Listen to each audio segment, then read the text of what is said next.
It's time for premium muscle cars. In lane 1, this beauty is a 71 Plymouth GTX.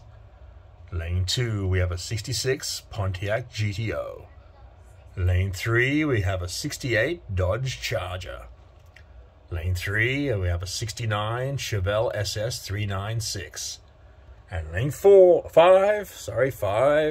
is the 1970 Plymouth Roadrunner.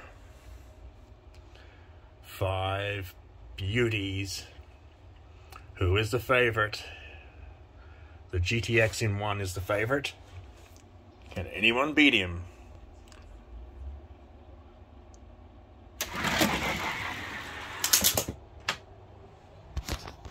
Roadrunner hits the flat first. Charger and Plymouth are past him. Look at the Plymouth go on the outside. Here comes the Charger up the middle. The Charger came back. What a great race. Toing and froing. But it's the Dodge. Dodge wins.